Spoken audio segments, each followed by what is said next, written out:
ici on a 430 fruits naisseurs engraisseurs et 3500 pièces d'engraissement, ouais. Et nous aussi, ce qui nous intéressait dans la méthanisation, enfin on n'en parle pas souvent, mais nous c'est le digesteur parce qu'on a aussi 300 hectares de culture et ça nous intéressait vraiment d'avoir une bonne qualité de matière organique. Donc la première année, on s'est un peu loupé ou pas assez peaufiné. Cette année, il a mis vapeur sur maïs, on a mis aussi sur blé. Et il y a encore des choses à peaufiner, mais il voit déjà que ça démarre plein pot. Et ça, c'est des choses qu'on ne chiffre pas. Mais c'est pas écrit dans la rentabilité, mais par contre, c'est extraordinaire. Quoi. Benoît, on est super content. C'est un projet qui a commencé à germer en fait en 2011.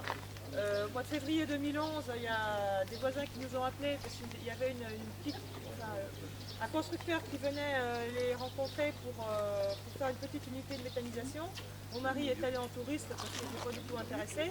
Et on était 3 agriculteurs dans le village. Et puis en fait, à la fin de la réunion, Benoît est rentré et puis il me dit mais finalement, je vais aller comme ça, mais c'est peut-être un truc qui pourrait coller à nous. Et donc en fait au mois de mai, on a fait la réunion avec l'ADEME, la région, la DSV, etc. Et puis c'est parti. Et donc du coup on a fait cette unité donc, de 50 kg. On a mis en lisier au mois de février 2013 et on a vendu le 11 avril.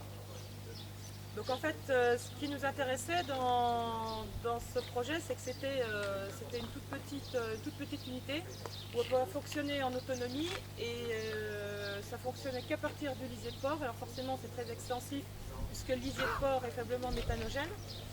Et ça se trouvait qu'en fait le projet, on aurait dit qu'il était fait pour nous, parce qu'en fait avant on avait une station de traitement de lisier avec un système de séparation de phase liquide et solide, et le séparateur était au bout du rouleau, il était mort. Donc il fallait envisager de changer dans un avenir très proche ou trouver une solution. C'était un investissement bien assez coûteux pour ce qu'on avait envie.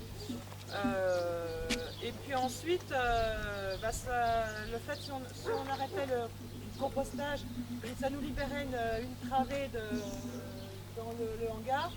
Et c'était l'année en fait qu'on avait commencé à faire la fabrique d'aliments pour les truies, parce qu'avant on achetait l'aliment pour les truies. Donc là ça permettait de récupérer du stockage. En plus on avait l'ancienne fosse à lisier qui était ici, à cette place-là, qui commençait à donner des signes de faiblesse parce que la tête 76 était assez vitrifiée, il y avait des endroits, il y avait quelques petits pocs, et puis des trous qu'il allait falloir envisager de toucher. Et donc pour toutes ces raisons, en fait, ça venait parfaitement s'intégrer dans notre site. Il est arrivé au bon moment.